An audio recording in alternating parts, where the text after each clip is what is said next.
Desde que su vecina entró en su casa, su vida nunca volvió a ser la misma. La frase se repite en la mente de quienes miran una puerta como si fuera un umbral que no solo separa dos espacios, sino dos tiempos, el antes y el después. ¿Alguna vez abriste la puerta y al cerrarla de nuevo te diste cuenta de que algo en ti había cambiado para siempre? Diana cuidaba de su casa con la paciencia de quien entiende que las cosas pequeñas sostienen la paz diaria. Las cortinas eran siempre de un lino claro, que dejaba pasar la luz sin quemarla. Una mesa de madera pulida recogía las migas de los desayunos y las hojas de sus plantas. Una taza de té humeante era compañía habitual en las tardes en las que trabajaba en su pequeño emprendimiento desde la cocina. Tenía manos que conocían las telas y la cerámica, y una risa que salía con facilidad cuando las cosas salían bien. Vivía con Ernesto, su marido, un hombre atento y discreto que volvía de su trabajo con la costumbre de dejar las llaves en el cuenco de la entrada y preguntar por el día mientras besaba la frente de Diana. En la casa también había un gatito, una bolita gris que se llamaba Nube, y una planta de interior junto al balcón, cuya vida parecía depender de los cuidados medidos de Diana.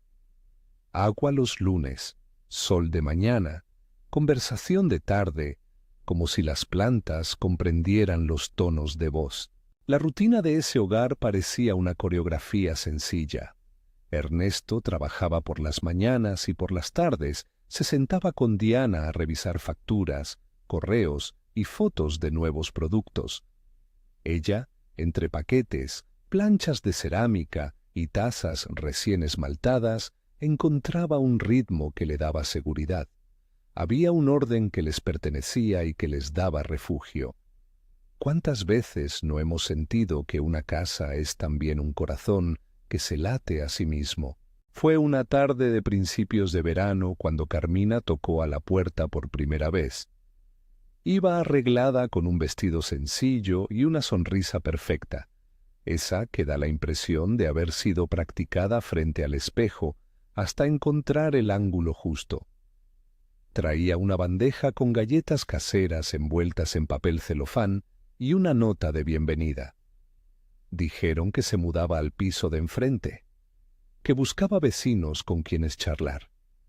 Su voz era cálida, sus ojos atentos. A los 2 minutos de estar dentro de la casa, ya había recorrido, con caricias medidas, el borde de la planta junto al balcón.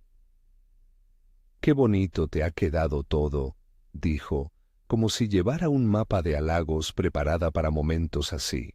Carmina encajó en la casa como una pieza nueva en un rompecabezas que parecía no necesitarla. Se ofreció a ayudar a Diana con la contabilidad del emprendimiento, a revisar el perfil de la tienda en Internet, a cuidar de Nube cuando ellos tuvieran que viajar.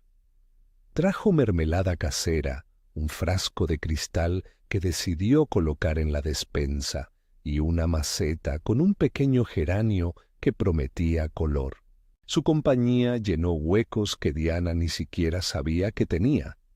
Tardes en las que la conversa se extendía hasta que la luz declinaba, confidencias sobre amistades y trabajos, preguntas sobre el pasado que Carmina formulaba con una atención que más parecía afecto que curiosidad. Es fácil confundir la facilidad con la cercanía. Cuando alguien se acerca con tanta prontitud, la tentación es creer que el tiempo invertido en la relación será proporcional al afecto recibido. Diana lo sintió así. Sencilla gratitud, alivio por la compañía, la sensación de que compartir la mesa no rompía la armonía del hogar, sino que la ampliaba. Ernesto, sin embargo, observaba con la tranquilidad de quien mira el agua desde la orilla antes de meter la mano. No era desconfianza hostil, más bien una intuición tranquila. Le parecía que Carmina cruzaba límites con una suavidad inesperada, que su inmediatez no siempre era mera cortesía. Le comentaba a Diana cosas pequeñas, un gesto, una pregunta, y la mujer las recibía con una sonrisa que oscurecía la prudencia. «No te preocupes», decía Diana, «es tan solícita, es buena vecina». En los primeros días, las visitas parecían inocuas. Carmina traía sugerencias para el negocio. «¿Podrías empaquetar las tazas con un papel más firme? ¿Has pensado en abrir los miércoles por la tarde para el mercado?». Cosas prácticas y útiles, dichas con la parsimonia de quien quiere ayudar. También llegó con historias personales que encajaban justo donde Diana sabía que había un hueco. Cuando contaba de su familia, lo hacía con rasgos que la hacían parecer vulnerable pero inquebrantable, como quien ha aprendido a construirse sola. Su lenguaje era preciso, su sonrisa uniforme. En la mesa, mientras compartían té, Carmina inspeccionaba las cortinas, se interesaba por la planta, por Nube, por la manera en que Diana plegaba la ropa. Todo era observación envuelta en ternura. Las primeras señales fueron pequeñas y casi banales. La planta del balcón empezó a recibir menos sol. Carmina la movió, sin preguntar, a un rincón donde la brisa era menor, y al cabo de unos días sus hojas comenzaron a arrugarse, primero en los bordes, después en el centro. «Quizá no la estás regando lo suficiente», comentó la vecina con un tono que mezclaba consejo y reproche silencioso. Diana se sorprendió. Llevaba años cuidando la planta.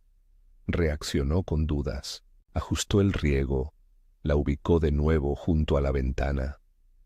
Pero la hoja más joven nunca recuperó su verde. Había una sensación de pérdida, pequeña pero aguda, como un hilo que se zafa de una costura. Nube, el gatito, también comenzó a mostrar cambios. Antes juguetón y confiado, empezó a esconderse bajo la mesa cuando llegaba Carmina. Al principio Diana pensó que eran celos de animal. Los gatos a veces no responden bien a nuevas presencias. Pero Nube dejó de comer los días en que Carmina pasaba largas horas en el salón. A la semana, la alegría de la casa se volvió cautelosa. Llevar al gato al veterinario reveló nada concluyente. El profesional habló de estrés, de cambios en el apetito, de sensibilidad. No hubo culpables nombrados, solo diagnósticos ligeros y recomendaciones. Calma, rutina, tranquilidad. Las molestias físicas de Diana se hicieron visibles en su propio cuerpo. Los dolores de cabeza comenzaron como un zumbido leve, una niebla que aparecía tras las visitas largas. Se despertaba por las noches con náuseas, con un cansancio que no se explicaba por el trabajo. Atendía los pedidos, empaquetaba pedidos, contestaba mensajes, y a media tarde la fatiga la anclaba a la silla, como si el mundo hubiera perdido su propósito. No era cínica, era lenta. Ernesto observaba esos cambios con la mezcla de amor y alarma que quien cuida a otro siente. Trató de reservar horarios de descanso para ella, pedirle que comiera más, que salieran a caminar juntos. Diana, por su parte, atribuía la somnolencia al exceso de trabajo, a la presión del emprendimiento, a los ingredientes de la temporada. Prefería mirar esa explicación que pensar en una conexión entre las visitas prolongadas y su malestar. No todos los hechos encajaban en la sospecha de Ernesto, y eso hacía la duda más dolorosa. Hubo una tarde en la que, saliendo a tirar la basura, Diana casi fue atropellada. Caminaba distraída, con la bolsa en la mano, y la mente en la lista de envíos del día siguiente, cuando un coche dobló la esquina demasiado rápido. Fue un susto. La bolsa se le rasgó, las tazas rodaron por el asfalto, y una señora que venía detrás la apartó bruscamente para evitar que la mayor desgracia aconteciera. Carmina estaba allí, cerca del portal, con una expresión que nadie supo leer en ese momento. Alguien gritó, recogieron los pedazos, y en la puerta del bloque se quedaron varios vecinos hablando de lo que había pasado. Ernesto llegó corriendo cuando lo llamaron. La escena fue breve, pero dejó a Diana temblando, más por la sensación de cercanía de la desgracia que por el peligro en sí. ¿Había sido mala suerte o casualidad? Pequeñas cosas continuaron sucediendo. Un paquete que no llegó, una llamada que nadie contestó, la pava del agua que se rompió tras la visita de Carmina. «Seguro se calentó demasiado», dijo alguien. Diana empezaba a sentirse como un objeto que andaba de un lugar a otro sin entender por qué se le desmontaban las piezas. Su ánimo se cerraba a pedazos y la curiosidad de Carmina se volvía más puntual. Preguntas sobre su familia, sobre decisiones pasadas, comentarios sobre cómo las personas se dejan llevar por el deber, o a veces necesitamos que alguien nos enseñe a soltar. Todo dicho con una naturalidad que no engañaba, pero que tampoco autorizaba conclusiones precipitadas. Ernesto, paciente y firme, habló con ella en una noche en que la casa parecía demasiado silenciosa. Se sentaron en el sofá, la luz de la lámpara se derramó sobre la mesa y las tazas ya frías. «Creo que estás muy cansada», comenzó. Diana rió con voz débil. «Lo sé», dijo, «pero me está gustando tener alguien con quien hablar». Él tomó su mano, la miró con seriedad. «No me malinterpretes, no digo que ella sea mala. Solo te pido que nos detengamos un poco, que no abras tanto la casa tan rápido, que pidamos tiempo». Era más un ruego que una orden. Diana sintió la ternura en la voz de su marido, y por un instante la razón se mezcló con la emoción. ¿Cómo se balancea la necesidad de compañía con la prudencia que nace del amor? La tensión fue creciendo en gradaciones discretas, como esos hilos que se tensan hasta que algo tiene que ceder. Carmina llamaba a menudo. «¿Te apetece un café? Paso a dejarte algo». Era imposible decir que no sin sonar descortés. Los regalos se acumularon en la alacena: frascos de mermelada, galletas, jabones artesanales. En las conversaciones traía nombres de personas que no existían en la vida de Diana y detalles sobre sus rutinas que la hacían sonrojar de incómoda confidencia. Un día se presentó con la sobrina que decía cuidar, una niña que trajo un gatito pequeño envuelto en una mantita. La escena fue tierna, casi perfecta. Diana, que siempre tuvo facilidad con los animales, no pudo contener la sonrisa. Nube se acercó, olfateó. Había algo de alegría en el tránsito, pero la alegría duró poco. La sobrina vino un par de días más y se fue al poco tiempo, y el gatito pequeño que trajo no se adaptó bien a la casa. Murmurios, llamadas al veterinario, explicaciones que no cerraban. Sucedieron noches en las que Diana despertaba con la sensación de que algo le faltaba, un olor distinto, una ausencia que no sabía nombrar. «Quizá es todo demasiado», admitió en voz baja, mientras Ernesto la abrazaba en penumbra. Ella pensó en la facilidad con la que había abierto la puerta, en la facilidad con la que dejó entrar a alguien que prometía compañía. ¿Cuándo fue la última vez que pensamos en los límites como acto de cuidado?, se preguntaba en silencio. En la vecindad, las actitudes se polarizaban en murmullos. Algunos mostraban amabilidad hacia Carmina, la llamaban simpática, servicial, una ayuda. Otros, en voz baja, revelaban haber sentido incomodidad por su persistencia. Diana leía esos comentarios como quien lee un mapa que no acaba de comprender.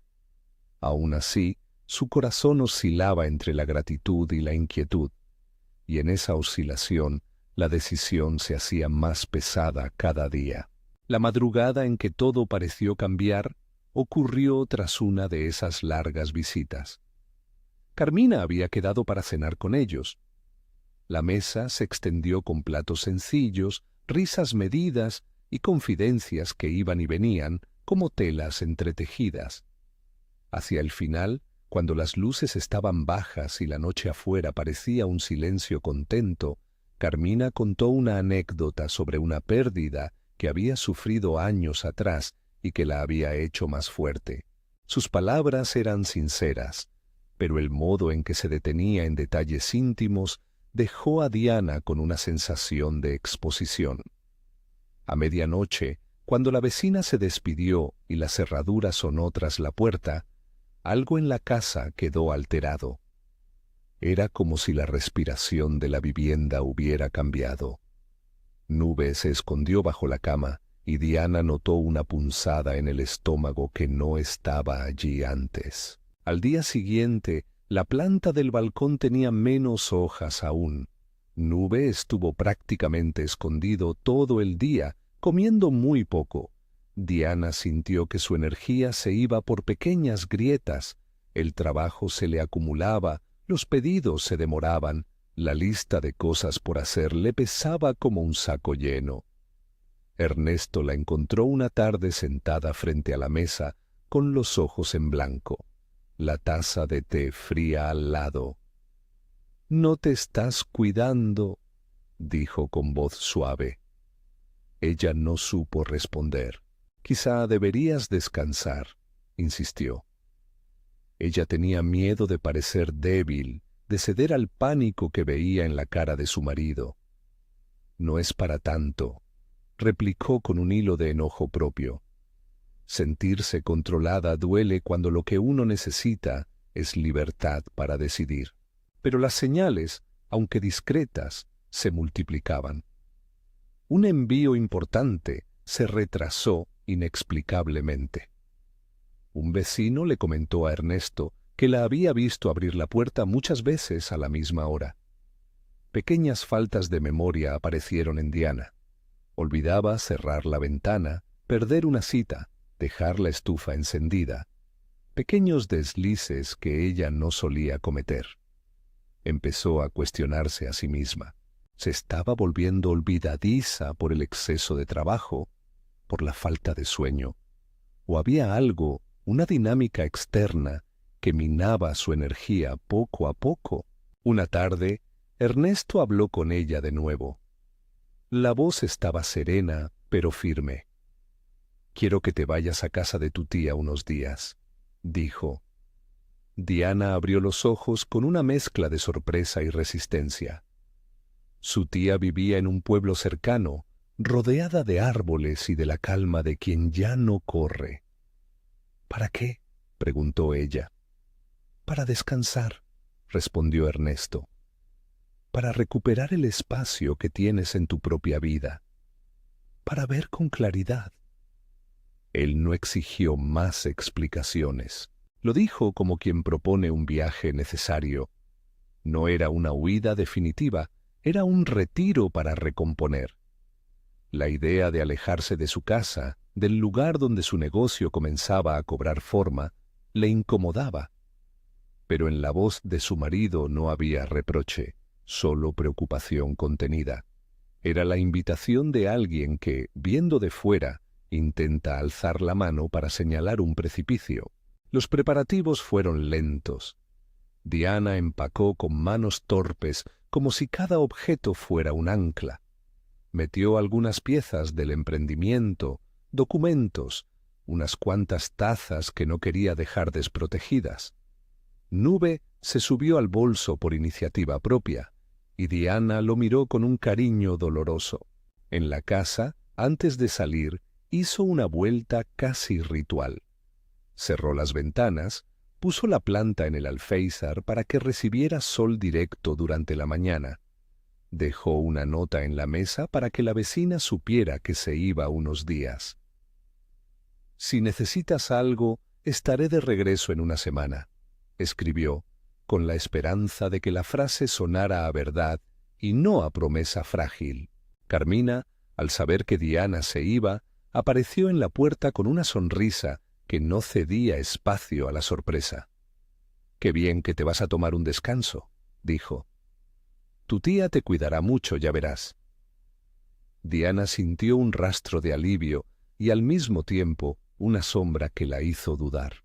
Al cruzar el umbral, cerró la puerta con la cerradura de siempre, pero lo hizo con más atención que de costumbre. Miró atrás. Vio la ventana que dejaba pasar la luz, la taza en la mesa, la planta ya dispuesta, Nube que intentaba asomarse por un hueco de la bolsa de viaje. Pensó en la ventaja de la distancia para ver con mayor nitidez aquello que en la cercanía se difumina. Mientras cerraba la puerta, una pregunta se le pegó a la garganta. ¿Hasta qué punto podemos abrir nuestra vida sin perder algo esencial de nosotros mismos? La respuesta no llegó con la llave girando. Quedó pendiente en el aire, como una frase a medio decir. El coche que los llevaría a la casa de la tía esperaba en la calle. Ernesto la tomó de la mano y, al subir, ninguno de los dos pronunció acusaciones ni palabras duras. Fue un silencio de protección, más que de reproche. Diana no sabía entonces si ese viaje sería el inicio de una recuperación o el comienzo de una claridad que la obligaría a tomar decisiones más duras al volver. Si esta historia toca algo en ti, si has sentido alguna vez que alguien entró demasiado pronto en tu vida, compártelo abajo en los comentarios. ¿Has tenido que poner límites por amor al propio hogar? Cuéntalo. Tu experiencia puede ayudar a otros a comprender que la bondad también necesita límites. El coche tomó la avenida principal y la ciudad fue quedando atrás, lenta como quien se desprende de un abrigo. Diana miró por la ventana cómo las fachadas pasaban, cómo la ciudad guardaba su ritmo, y por primera vez en varios días sintió un atisbo de calma. No era completa, ni definitiva. Era un alivio provisional que permitía pensar de otro modo.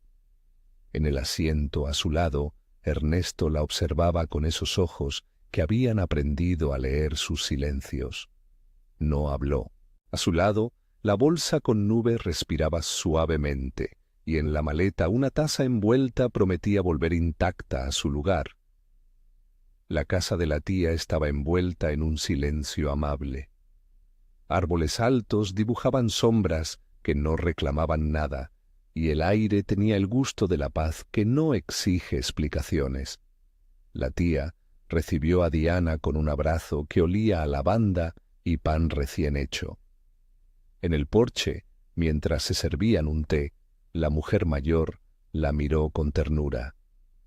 «Vas a descansar, hija. A veces la distancia nos devuelve el espejo». Esa noche, al acostarse en una cama ajena, Diana sintió que los sonidos de la ciudad, las voces y los pequeños desórdenes que habían formado parte de su casa, quedaban en otra dimensión. Cerró los ojos y, por primera vez en semanas, no tuvo un sobresalto al recordar la sucesión de cosas raras. No era que todo fuera explicado. No era que desaparecieran las preguntas. Solo hubo un respiro más largo. La historia, sin embargo, no había terminado. La decisión de alejarse había abierto un espacio de protección, pero también un tiempo para que la realidad que quedó atrás se mostrara con nuevos matices. Antes de dormir, Diana pensó en la planta, en Nube, en la taza en la mesa, en la sensación que tenía de haber cedido algo que quizá no era un objeto, sino una parte de su disposición a confiar. No culpó a nadie explícitamente. No había nombres para una acusación. Simplemente reconoció que la casa, su casa, necesitaba que ella la cuidara también poniendo límites. Y en esa aceptación había ya una pequeña victoria, el reconocimiento de que la bondad no es sinónimo de ausencia de prudencia. De cara a la noche, mientras la brisa movía las hojas fuera de la ventana y la luz de la casa de la tía se mezclaba con la sombra de los árboles, la pregunta volvió, pero esta vez con menos urgencia y más búsqueda. ¿Qué pasos habría que dar al volver para que la puerta se mantuviera abierta solo a quienes realmente respetan el hogar? La respuesta quedó en silencio, lista para ser buscada al amanecer. A la mañana siguiente, la luz en la casa de la tía tenía una paciencia distinta. Se demoraba más en el alféizar y no preguntaba nada. Diana se despertó con la sensación, extraña y nueva, de que su cuerpo no reaccionaba con alarma a cualquier ruido. Abrió la ventana del cuarto y dejó que el aire frío de la madrugada le llenara las fosas nasales. Era un olor limpio de pinos y pan recién hecho, nada que oliera a prisas ni a cuestiones pendientes. Bajó a la cocina, donde su tía ya movía una cuchara en una cacerola, y el vapor subía como una promesa sencilla. La mujer mayor la recibió con una sonrisa sin expectativas, cargada de la clase de ternura que no exige explicaciones. Hicieron planes mínimos para el día: paseo por la plaza, visita al mercado, charla sin teléfonos por 1 hora. No eran grandes cosas, pero eran suficiente. Y Diana notó cómo los detalles pequeños comenzaron a recomponerse en su interior. El hambre regresó sin ceremonias. La risa volvió intermitente, como chisporroteos que anuncian fuego. Ernesto llamó por la mañana. Su voz transmitía el alivio de quien vigila desde afuera y ve luz en la ventana. Le contó que, en casa, Nube se había acomodado en un rincón soleado y que la planta del balcón mostraba unos brotes nuevos después de que él la hubiera cuidado con mimo. Le hablaba despacio, como si temiera deshacer el progreso apenas ganado. Diana le agradeció con palabras que salieron cortas y claras. Gracias por cuidarlo todo. Hubo una pausa y luego un «Vente tranquila, vuelve cuando veas que estás bien». Palabras que eran una invitación sin presiones. Durante esos días, la tía habló poco de la vecina. Más bien, le ofreció herramientas prácticas. Marca tus prioridades en un papel. Decide qué es innegociable. No confundas la compasión con la obligación. Le enseñó a poner límites como quien prepara un jardín. No es tirar muros, es decidir qué planta va en cada maceta para que cada una tenga su espacio y pueda crecer. Fue una metáfora que Diana guardó. Hicieron ejercicios sencillos. Escribir 3 cosas que la casa necesitaba para sentirse como hogar otra vez. Nombrar 3 gestos que si alguien los rompía sin preguntar, despertarían alarma. El simple acto de escribir, de poner tinta sobre lo que era suyo, le dio una claridad dulce. Pasaron las tardes entre paseos y conversaciones. En la cama de la tía, Diana tuvo una noche en la que no despertó hasta la mañana. Soñó con su cocina, una mesa ordenada, Nube girando alrededor de las piernas, tazas alineadas como soldados. Al despertar sintió que lo soñada tenía la misma textura que la esperanza, y tuvo una certeza que no era una certeza dura ni una respuesta absoluta, sino una convicción tranquila. Al volver, las cosas no podían continuar exactamente igual. Había que actuar desde la calma, no desde la reacción. Cuando anunciaron que volverían, la decisión se sintió menos como una carga y más como una responsabilidad amorosa. Ernesto y ella hicieron un plan sencillo y compartido. Cambiarían pequeñas costumbres que permitieran proteger la intimidad del hogar sin convertirlo en una fortaleza. Hablaron de horarios, de cuándo abrir la puerta y a quién, de mantener la puerta cerrada hasta que alguien con intención honesta pidiera entrar con tiempo razonable. Ernesto propuso algo práctico: establecer una señal para visitas de confianza.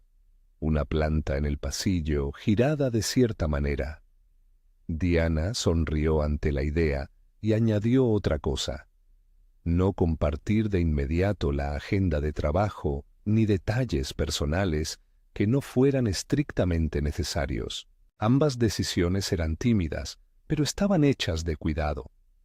La vuelta fue una mezcla de alivio y de leve tensión. La ciudad les recibió con su ruido habitual, pero la casa, al abrir la puerta, les devolvió algo que no existía antes del viaje: un espacio con respiración propia. Diana pasó la primera tarde en movimientos lentos. Abrió ventanas, puso un termo de té, sacó algunas tazas para que el acto de beber té no tuviera que ver con la prisa. Repasó el correo pendiente con calma y por primera vez decidió que no respondería a todo de inmediato. Nube vino a saludar con su ronroneo habitual, como si reconociera que su dueña había vuelto con otra forma de estar. Poco después de regresar, Carmina apareció en el rellano como si la ausencia no hubiera cambiado nada. Sonreía con la misma facilidad y traía, otra vez, un paquete envuelto en celo. Esta vez era una caja de panecillos. La mujer se acercó a la puerta como lo había hecho antes, con esa mezcla de familiaridad y asunción de acceso. Diana se detuvo un segundo antes de abrir más, y en ese instante reconoció la oportunidad que antes no supo ver: controlar la entrada, decidir quién puede cruzar el umbral. Abrió la puerta apenas unos centímetros, manteniendo el marco entre los dos mundos, y ofreció un gesto hospitalario pero firme. «Gracias por traernos esto, Carmina. ¡Qué detalle!». Su voz era cortés y contenida. Carmina intentó deslizarse con la charla de siempre, hacer un comentario sobre los geranios, sobre la tienda de Diana, sobre esas cosas de la casa que cambiarías. Diana escuchó con los ojos inamovibles y respondió con límites concretos. «Hoy no puedo recibir visitas dentro de casa. Si quieres, podemos tomar un café en el portal, pero necesito mantener la casa en calma». Fue una frase simple, sin reproche, sin dramatismo. Carmina miró a Ernesto, quien estaba detrás de Diana, y asintió con una sonrisa que no alcanzó del todo la mirada. Esa tarde, Carmina volvió varias veces al marco de la puerta, y cada vez Diana reiteró su decisión con la misma serenidad. Años de entrenamiento en cortesía le habían enseñado a decir que sí, cuando lo que necesitaba era decir no. Ahora, con la claridad que el reposo le había dado, practicó otras palabras. Hubo un momento que podría haber sido un quiebre. Carmina dejó caer una observación en tono de reproche disimulado, algo sobre cómo algunas personas se alejan sin explicar. Buscó provocar culpa. Diana, respirando despacio, respondió: «No se trata de cerrar por cerrar, se trata de recuperar equilibrio». No había en su voz la intención de herir, sino de proteger. La vecina se apartó con una sonrisa medida, y la puerta se cerró con la elección bien plantada. No fue una confrontación estruendosa. No hubo gritos ni acusaciones. Hubo actos pequeños, cotidianos, que señalaron un cambio. Diana y Ernesto empezaron a marcar límites también en otras áreas. No compartían contraseñas del negocio, guardaban la correspondencia en un cajón sellado, cerraban con llave las tardes en las que trabajaban sin interrupción y fijaron que las visitas largas se avisaran con antelación. Estas medidas eran, en la práctica, declaraciones de autocuidado. No buscaban herir a nadie, solo proteger el ritmo interno de la casa. ¿Cuántas veces confundimos la bondad con la disponibilidad absoluta?, se volvió a preguntar Diana en silencio. Carmina, por su parte, ensayó varias estrategias. Hubo días en que apareció con pequeños regalos, jabones, una maceta, días en que intentó una cercanía más pública, buscando aliados entre los vecinos en la escalera, y días en que su actitud se volvió más distante, mirando con cierta pena. La comunidad se repartió entre quienes la defendían como la nueva amiga del barrio y quienes, con cautela, valoraban la prudencia de Diana. Algunos vecinos se acercaron para comentar con discreción: «Has sido valiente en marcar límites», o «quizá fue necesario poner freno». Otros, sin embargo, sugerían suavizar la postura para no generar ruidos. Diana escuchó todas las voces, agradeció los consejos y decidió mantener las medidas acordadas con Ernesto. Fue una lección sobre cómo escuchar y luego distinguir. En una de esas visitas, Carmina intentó entrar por la fuerza de la costumbre. Llegó con una sonrisa amplia y al ver que la puerta no se abría, dejó un paquete en el felpudo y dijo con voz melosa: «Te lo dejo aquí, así cuando llegues te llevas la sorpresa». No esperó permiso. Diana lo tomó con calma y lo dejó a su lado. No abrió la caja esa noche. En lugar de ello, repasó la lista de cosas que había escrito con su tía. Espacios innegociables, 3 acciones de protección y tiempos de cierre. Fue un acto de reconstrucción que no tenía prisa por mostrarse al mundo. Era doméstico y, sin embargo, decisivo. Poco a poco la casa recuperó su pulso. Diana volvió a su trabajo con una disciplina nueva: horarios, bloques de concentración, descansos planificados. Subió fotos al perfil de la tienda con límites. Lo que se compartía era producto, no intimidad. Empezó a pedir ayuda cuando la necesitaba, y no cuando alguien se ofrecía sin que se le preguntara. Ernesto la acompañó en esas prácticas. Juntos diseñaron un ritual de cierre del día: poner música suave, apagar las pantallas, preparar la taza de la noche y dedicar unos minutos a la oración o a la lectura. No era una barra rígida, sino una banda protectora en torno a la vida doméstica. Un signo concreto de recuperación vino de la propia planta del balcón. Tras semanas de hojas que languidecían, con el cuidado constante de Ernesto y la vuelta de Diana, la vida en los brotes se hizo visible. Nuevas flores asomaron y la planta estiró el tallo con la voluntad de quien no quiere rendirse. Fue una imagen que los hizo sonreír los dos en silencio, como un pequeño milagro cotidiano hecho de agua y paciencia.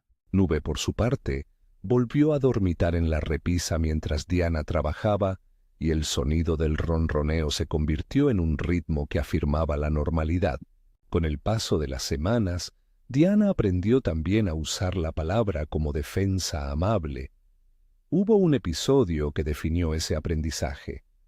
Carmina, en un gesto que parecía buscando reconciliación, se presentó con la sobrina en la mano y una cena improvisada bajo el brazo. Tocó la puerta, y cuando Diana abrió, la vecina esperó que la invitaran a pasar. Diana la miró, respiró y dijo con calma: «Gracias por preocuparte. Aprecio el gesto, pero esta noche preferimos cenar solos. Si quieres, podemos saludarte en la escalera». Fue una respuesta corta, sin reproches, solo un «no», claro y respetuoso. La vecina hizo una mueca de sorpresa y se marchó mientras su sonrisa naufragaba. No hubo confrontación pública, solo una reafirmación doméstica de límites. Con el tiempo, la comunidad comenzó a ajustar sus modos también.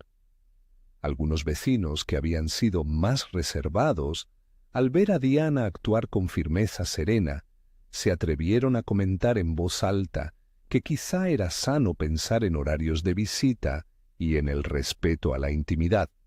No fue una campaña, fue una conversación de escalera que poco a poco transformó hábitos. Diana participó en iniciativas pequeñas. Organizaron una lista de contactos para emergencias y un calendario para evitar solapamientos de visitas largas en las casas donde había emprendimientos o trabajo desde casa. Nada heroico, todo práctico. La lección más profunda para Diana no vino de un enfrentamiento, sino de una interiorización lenta. Había diferencias entre proteger y desconfiar. Las fronteras que estableció no se convirtieron en cercas hirientes, sino en puertas con bisagras nuevas. Podían abrirse, sí, pero con el ritmo que la casa necesitaba. Aprendió a decir no, sin sentir que alimentaba rencores. Aprendió a cuidar la generosidad, recordando que ésta tiene límites que ni la bondad ni el amor deben borrar. También reconoció, sin aspereza, la vulnerabilidad que la había llevado a abrirse con facilidad, la soledad, el deseo de compañía, la fatiga del emprendimiento. Ver y nombrar esas faltas fue, finalmente, parte del saneamiento. Hubo en ese proceso un momento de reconciliación íntima entre Diana y ella misma. Una tarde, al regar la planta del balcón, se habló en voz baja. «Perdóname por abrir tanto, por no haber visto las pequeñas señales. Perdóname por someterme a la pena de creer que la compañía arregla todo». No fue una confesión dirigida a otro, sino un acto de reparación personal. Luego juntó a Ernesto y le dijo: «Gracias por la paciencia. Gracias por no convertir la alarma en acusación». Se abrazaron y en ese abrazo se reconoció el cuidado compartido como acto de amor. ¿Qué aprendió la comunidad? Que la amabilidad no equivale a disponibilidad absoluta, que la prudencia es un gesto de cariño, y que los hogares piden ser cuidados con manos que saben poner límites. ¿Qué aprendió Diana? Que no se pierde nobleza al decir basta, que la protección puede ser una forma de amor que honde la vida cotidiana. En su emprendimiento, las ventas retomaron su ritmo. Los pedidos llegaron con la misma fidelidad que antes. Los clientes apreciaron la sinceridad de la nueva comunicación. Una empresaria que cuidaba su tiempo y su espacio, que trabajaba con calma y ofrecía productos hechos con atención. Hubo también momentos de tentación, claro. Algunas noches, al pasar por la puerta del rellano, Diana veía a Carmina con la misma sonrisa bien ensayada, y a veces la duda se colaba. ¿Habrá sido demasiado? Pero con el tiempo, la duda cedía a la certeza de que la prudencia no era castigo. Cuando la vecina insistía en abrir conversaciones donde Diana no quería entrar, la respuesta siempre fue la misma: respeto, pero límites. No era cerrarse al mundo, sino reconocer la casa como un templo de intimidad que exige cuidado. Antes de cerrar la historia, conviene subrayar lo concreto que ayudó en el proceso de recuperación: descanso y distancia temporal, diálogo en pareja sobre límites, medidas prácticas en la vida cotidiana, horarios, llaves, agendas, apoyo de la familia, la tía, tener un plan de acción para visitas y una rutina protectora nocturna. Todo eso, unido a la oración serena y a la decisión de no culparse por haber sido generosa al comienzo, formó la trama de la reconstrucción. No hubo dramatismo, hubo trabajo paciente y decisiones tomadas desde el amor. Y en esa reconstrucción quedó lugar también para la compasión por la otra parte. Diana no deseó el mal a Carmina. Siguió viendo en ella a una persona con su historia, con sus carencias. Pero la compasión no la obligó a la exposición. La obligó, más bien, a ser firme. Aprendió que el amor cristiano no es permitir que nos despojen de aquello que nos hace persona, sino guardarlo con manos que saben poner límites para que la vida florezca. Antes de terminar, hay un gesto pequeño que Diana hizo y que simboliza su nueva paz. Una tarde, con Ernesto a su lado, repotaron la planta del balcón. La sacaron con cuidado, limpiaron las raíces, le dieron tierra nueva y la volvieron a colocar en un lugar donde recibiría la luz justa. Fue un acto simple, pero lleno de significado. Rehacer lo que había sido lastimado con ternura. Nube observó todo desde la ventana y al final se acercó a olisquear la tierra fresca. La casa olía a té, a tierra húmeda y a música baja. Diana sintió una gratitud tranquila. Había puesto límites sin rencor y había recuperado aquello que la hacía sentirse en casa. Para quien escucha esta historia, queda una pregunta abierta y necesaria. ¿A quiénes permites entrar en el corazón de tu casa y con qué criterios lo haces? No es una invitación al recelo permanente, sino a la atención sabia. Protege tu paz como proteges aquello que amas. La bondad necesita límites, no son muros, son puertas con propósito. Si esta historia te ha tocado, compártela con alguien que necesite recordar que el cuidado del hogar es también un acto de amor. Si te resuena, escribe en los comentarios: Señor, dame discernimiento. Señor Padre, venimos hoy pidiendo sabiduría para ver con claridad. Danos discernimiento para abrir y para cerrar en el tiempo justo. Protégenos en nuestras casas y enséñanos a cuidar el espacio que nos das con manos firmes y corazón compasivo. No prometemos no errar, pero te pedimos que ilumines nuestros pasos cuando tengamos que decir no por amor. Guía nuestras palabras para que sean verdad y ternura, y haznos valientes para proteger lo que tú nos confiaste. En tu nombre oramos. Amén.